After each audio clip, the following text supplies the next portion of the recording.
As you all know, President Biden held a secure video call today with President Putin.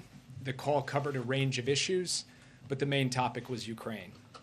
President Biden was direct and straightforward with President Putin, as he always is.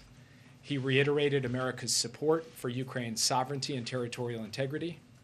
He told President Putin directly that if Russia further invades Ukraine, the United States and our European allies would respond with strong economic measures. We would provide additional defensive materiel to the Ukrainians above and beyond that which we are already providing. And we would fortify our NATO allies on the eastern flank with additional capabilities in response to such an escalation.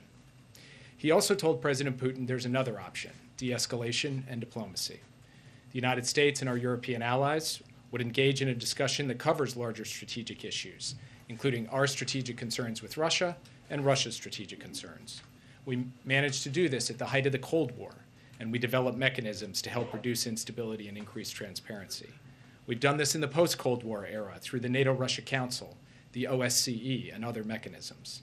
There's no reason we can't do that going forward, provided that we are operating in a context of de-escalation rather than escalation.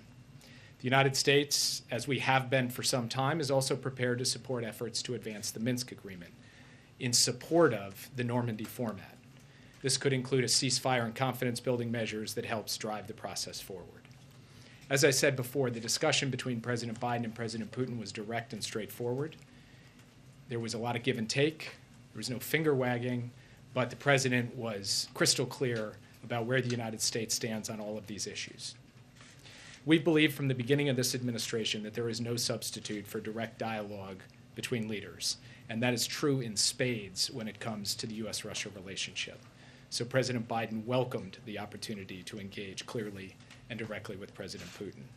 Indeed, as President Biden said after his meeting in Geneva in June with President Putin, where we have differences, I want President Putin to understand why I say what I say and why I do what I do and how we'll respond to specific kinds of actions that harm America's interests and indeed harm our allies' interests. That's exactly what he did today.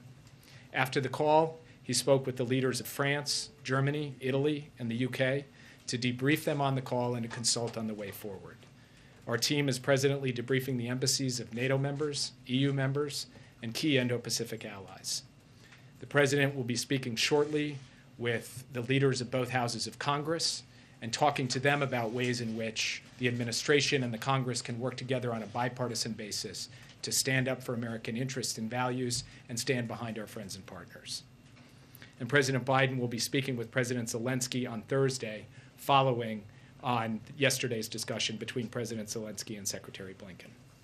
In terms of next steps, the President and President Putin agreed that our teams will follow up on the issues discussed today.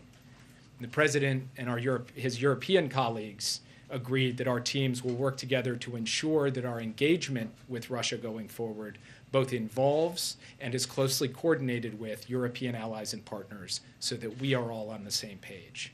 There's a lot of work to do in the days ahead.